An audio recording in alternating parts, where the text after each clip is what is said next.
Bonjour, dans cette vidéo, je vous présente comment réaliser un snood qui fait partie d'un ensemble de 3 vidéos. Première partie, un bonnet, deuxième partie, le snood et troisième partie, les manchettes. Alors ici, dans cette vidéo, ce tutoriel, on va voir la partie 2, comment réaliser le snood. J'ai utilisé la laine Canadiana de Paton, une balle de 100 grammes qui est suffisant là, pour réaliser le snood.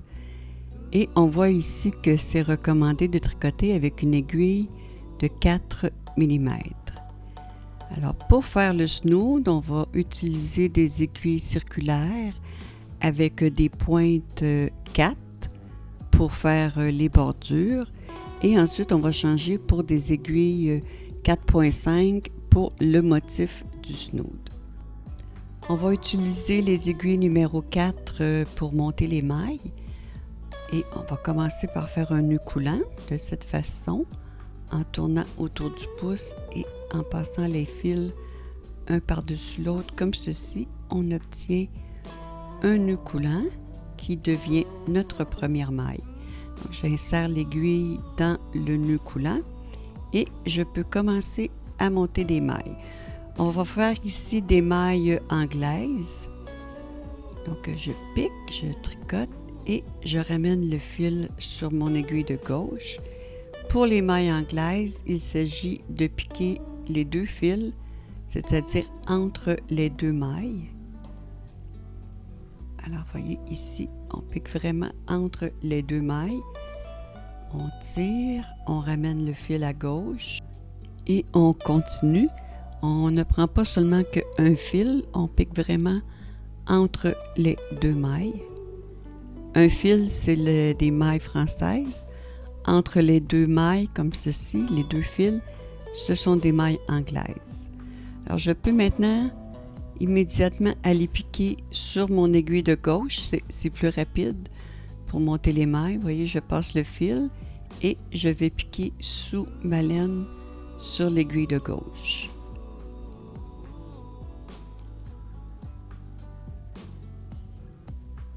Lorsque vous avez atteint 16 mailles, je vous conseille fortement là, cette technique.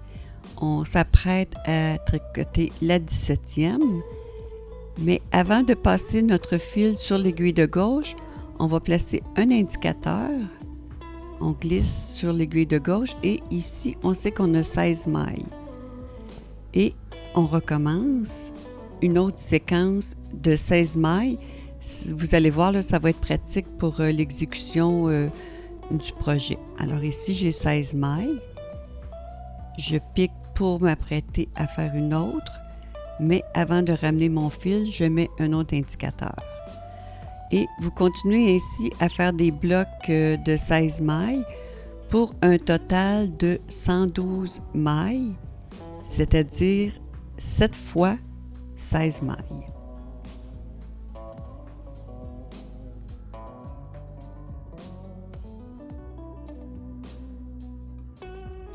Alors, quand on a terminé, on s'assure d'avoir vraiment nos 7 blocs de 16 mailles et on doit maintenant détourner les mailles car elles sont toutes tournées autour de notre aiguille circulaire. Là.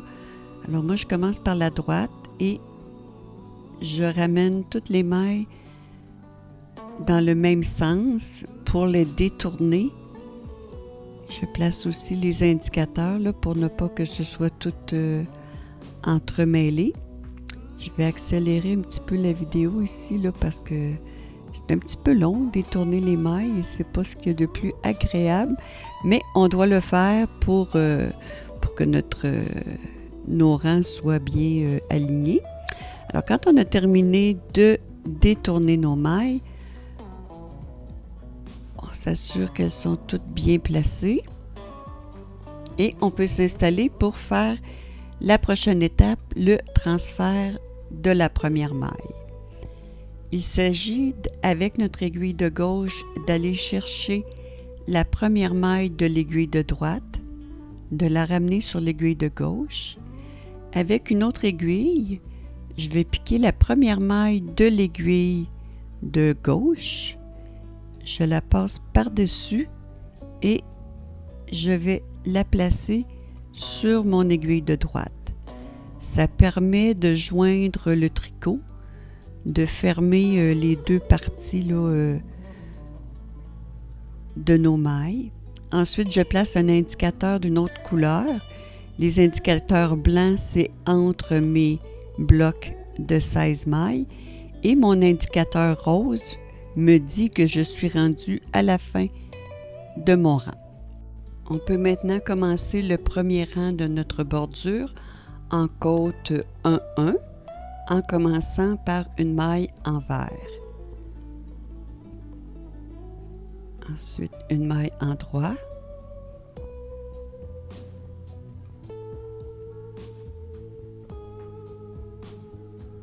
Une maille envers. Une maille en droit et on répète toujours une maille envers, une maille en droit jusqu'à la fin du rang. Et vous allez faire les côtes 1-1 pour 5 tours, 5 rangs au total.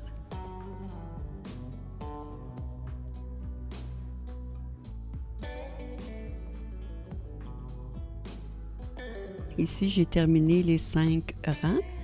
Pour le rang suivant, on va diminuer de une maille pour ramener notre bloc à 15 mailles. Donc, les 8 premières, on les tricote en côte 1-1. Donc, 1, 2, 3, 4, 5, 6, 7, 8. Ensuite, on fait 2 mailles ensemble à l'endroit et on reprend les mailles 1-1 en commençant à l'envers jusqu'à la fin du bloc.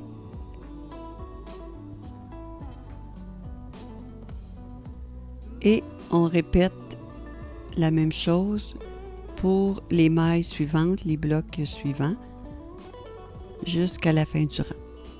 On aura donc 15 mailles par bloc. Lorsque c'est terminé, c'est maintenant le moment de changer nos aiguilles, de changer notre taille des aiguilles. Alors, on enlève nos aiguilles numéro 4 et on les remplace par les pointes, les aiguilles 4,5 ou 4,5. On va alors commencer le motif de notre snood qui se fait sur 6 rangs. Alors, pour le rang numéro 1, on commence par 3 mailles envers. Donc, 1, 2, 3 mailles envers, une maille en droit, une envers,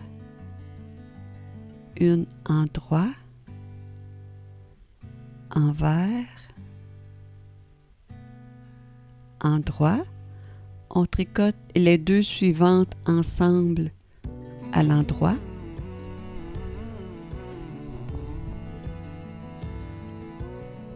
Ensuite, une maille envers,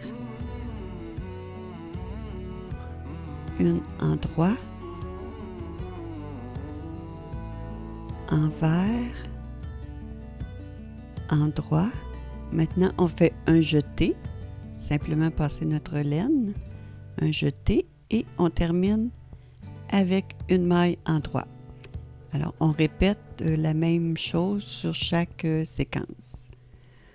Pour le rang numéro 2, 3 mailles envers, une maille en droit, envers, en droit, envers, 2 mailles ensemble à l'endroit,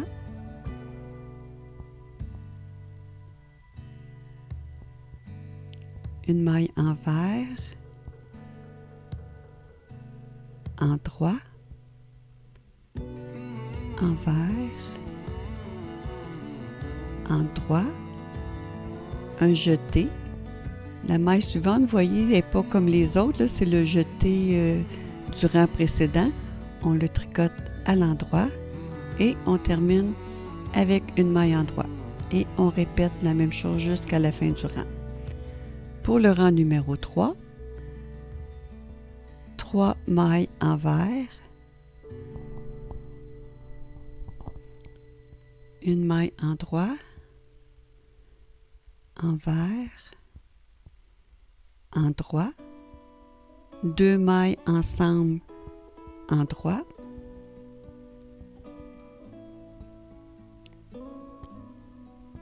une maille envers, endroit, envers, endroit, un jeté. Maintenant, on doit tricoter la maille suivante à l'envers. Si on la tricote immédiatement à l'envers, on prend notre laine qui devait faire notre jeté. Alors, quand on fait un jeté avant une maille envers, on doit faire 2 tours. Un tour comme ceci pour le jeté et un autre tour encore pour tricoter notre maille envers. Et on termine avec 2 mailles endroit. Et vous répétez jusqu'à la fin. Le rang numéro 4, 3 mailles envers, une endroit, une envers, 2 mailles ensemble à l'endroit,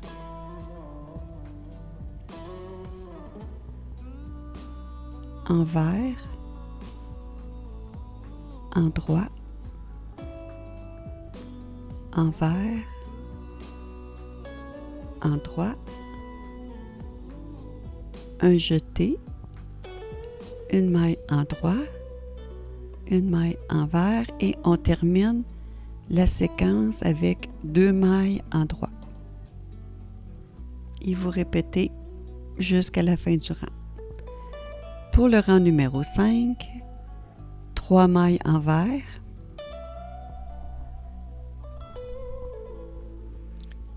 la maille suivante à l'endroit, 2 mailles ensemble à l'endroit,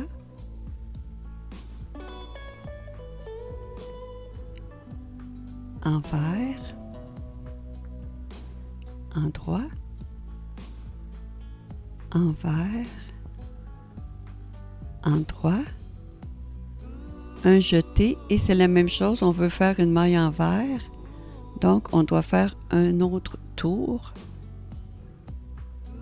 un tour pour le jeté et un autre tour pour tricoter la maille envers, ensuite une maille endroit, une maille envers et on termine la séquence avec 2 mailles endroit.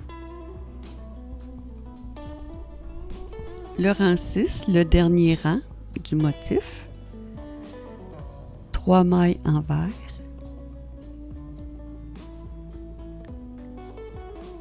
deux mailles ensemble à l'endroit,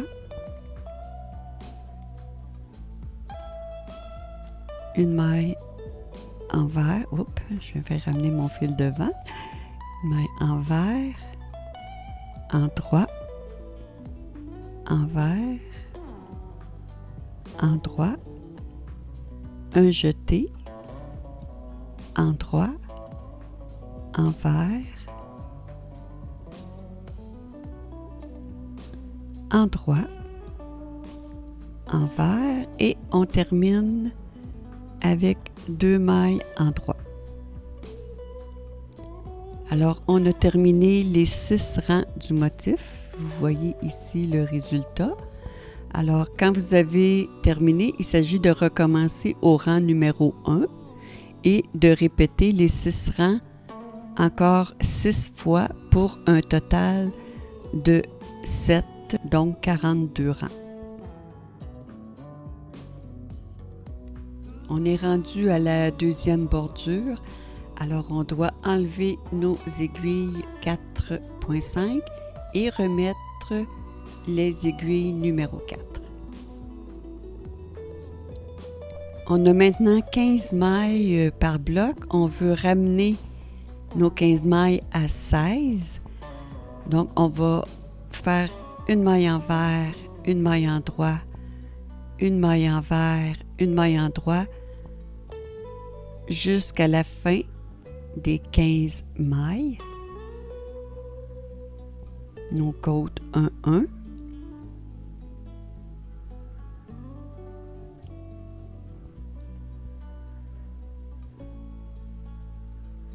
La 15e maille, on la tricote à l'envers et maintenant, on va rajouter une maille en droit. Alors, avec l'aiguille de droite, on pique sous le fil, ici, entre les deux mailles. On l'appelle la maille intercalaire. Avec l'aiguille de gauche, on pique devant cette maille, on la tricote à l'endroit et on laisse tomber la maille. C'est la façon d'ajouter une dernière maille à l'endroit. Alors, on a fait le tour. On a maintenant 16 mailles par bloc. Il faut répéter les côtes 1-1 pour encore 5 autres rangs pour terminer la deuxième bordure.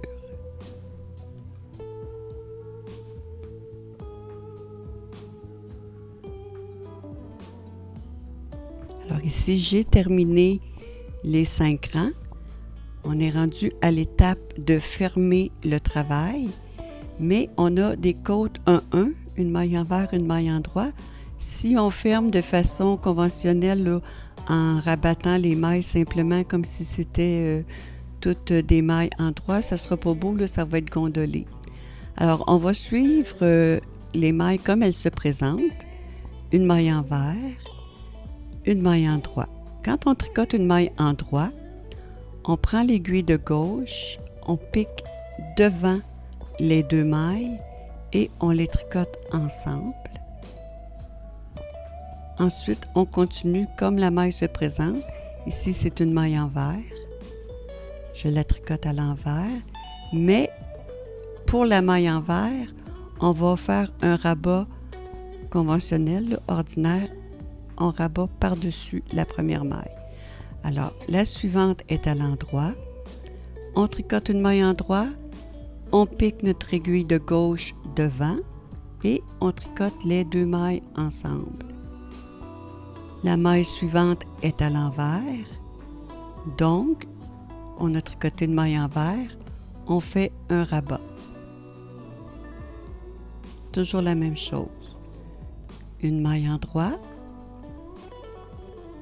On pique devant et on tricote les deux mailles ensemble. La maille suivante à l'envers. La maille envers, on la rabat.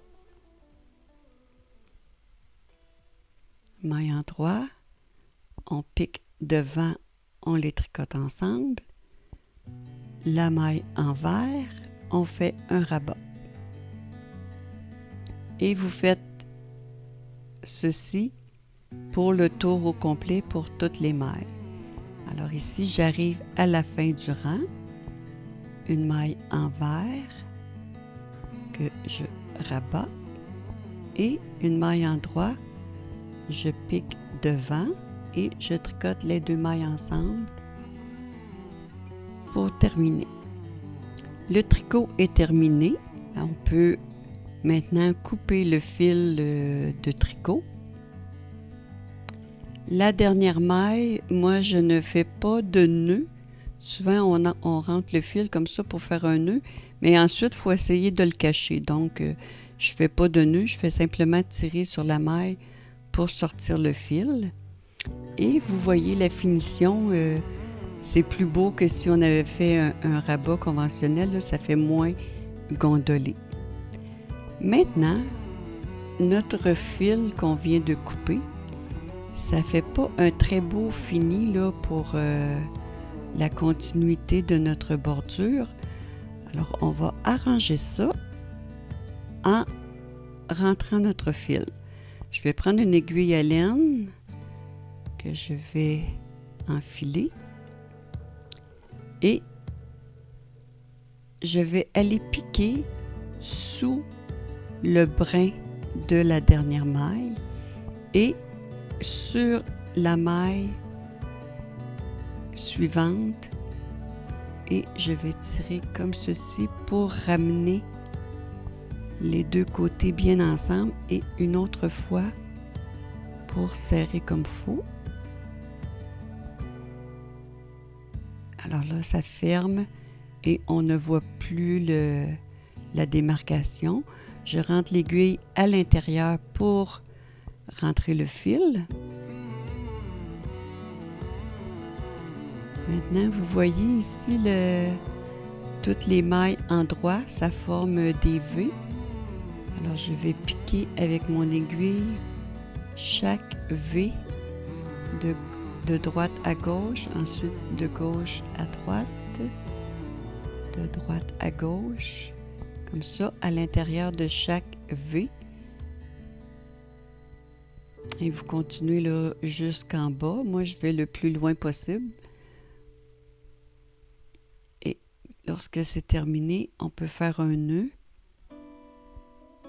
et couper le fil et c'est terminé. J'espère que vous avez apprécié le tutoriel.